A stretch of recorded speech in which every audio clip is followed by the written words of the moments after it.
Salut, bienvenue sur la chaîne de Blog Tesla, j'espère que vous allez bien. Aujourd'hui, je vais vous parler de cette nouvelle manette que m'a envoyée Jowa pour que je puisse vous la présenter. Donc, vous allez voir qu'elle a quelques nouveautés qui sont bien sympathiques. Pour commencer, son design. Donc, elle est complètement en blanc avec cette partie qui est un peu style, je sais pas, un peu tissu, on va dire. En gris clair.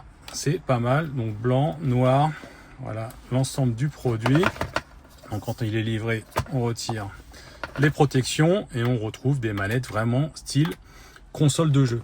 Donc la particularité de cette manette, c'est qu'elle va être compatible avec ici votre Tesla directement en Bluetooth. Je crois que ça marche pas avec les modèles de 3 Highland, mais avec toutes les autres, ça devrait être OK.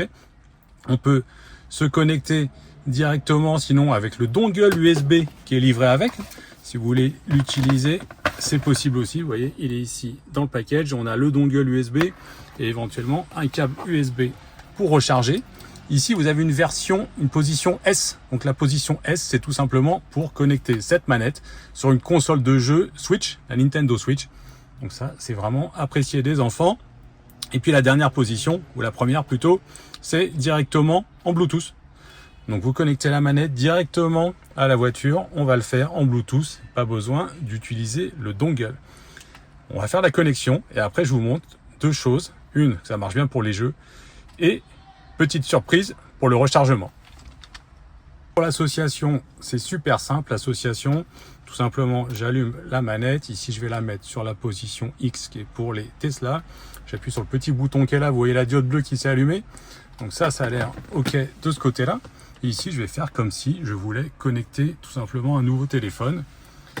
On appuie en même temps sur le bouton d'association et l'autre manette va apparaître. Voilà, elle est là. Donc là, elle apparaît comme un Xbox controller. Donc je vais mettre l'autre position S et je recommence parce qu'on peut aussi l'utiliser évidemment avec d'autres consoles de jeu en Bluetooth. Voilà, Pro Controller, c'est ça que je voulais. Donc c'est la position S qu'il faut mettre ici pour les Tesla. Voilà, Pro Controller connecté, c'est fait. Et ben, on va tout de suite la tester dans un jeu. On va lancer immédiatement. Arcade, Beach Buggy et Racing 2, parfait. OK sur l'avertissement. Voilà, c'est lancé. C'est lancé et vous voyez que ça fonctionne directement en Bluetooth sans utiliser aucun contrôleur. Donc moi je vais le faire avec un joueur, avec ce bonhomme là. Ce sera très bien. Pas facile avec une seule main. Je le valide sur la manette. Hop, je choisis la voiture, le circuit et c'est parti. On va pouvoir jouer. Ce qui est cool, c'est qu'avec la manette sans fil, on peut facilement la placer aux enfants qui sont à l'arrière. L'idéal pendant qu'on est à une session de supercharge. Allez, ça va être un autre tour. Je sais pas comment on accélère. C'est ici en haut avec les boutons. Voilà, ça marche. Ça marche. C'est quand même plus facile de jouer que quand on joue soit sur l'écran, soit éventuellement avec le volant. Vous savez qu'on peut jouer avec le volant. On joue avec le volant, avec le frein, l'accélérateur, ça marche aussi. Bon, ça fait tourner les roues, donc ça va finir par user un peu les pneus.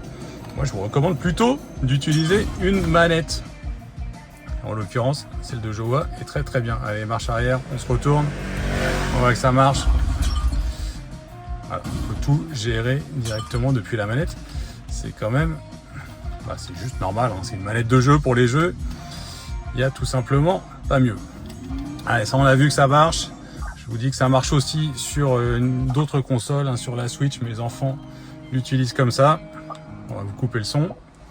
Et ce que je voulais vous montrer, c'est la nouveauté principale de cette manette. En dehors de son nouveau look qui est assez sympa, qui est plutôt fin. Vous voyez en dessous le niveau de recharge là. Et bien si on vient la poser ici, la manette, elle va se recharger directement par induction. Et ça, c'est très très cool. Vous voyez que ça clignote là? Voilà, elle est en train de se recharger. Donc précédemment, il fallait la recharger via l'USB, hein, soit chez vous, soit dans la voiture, avec toujours la contrainte de la prise, le câble, et d'avoir un peu de bazar dans la voiture. Ici, on la recharge directement sur le pad à induction d'origine de la Tesla.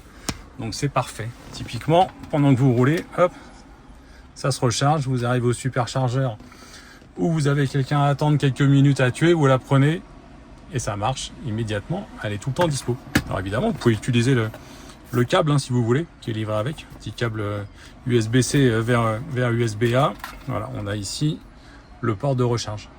Mais bon, vu que ça marche sur le pad à induction, à mon avis, on va pas souvent se servir du câble. Comme d'habitude, retrouvez ce produit-là sur le site de Jowa. Je vous mets le lien dans la description. Jowa, c'est un des fournisseurs d'accessoires de Tesla. Hein. En dehors de cette manette, il y en a plein d'autres. Il y a ici ce qu'on a ici, un hub USB qui est vraiment top pour la Model 3 Highland. Il y a aussi des parfums qu'on va bientôt tester. Et sur tous les produits de Jowa, que ce soit la manette, ceux que je vous ai montré ou tout le reste du site, vous avez une belle réduction avec le code blog Tesla FR à utiliser lorsque vous faites votre achat. Comme d'habitude, retrouvez-nous aussi sur le forum de Blog Tesla et venez nous donner votre avis sur ces produits et sur tous les autres accessoires de chez Jowa. Allez, à bientôt. Salut!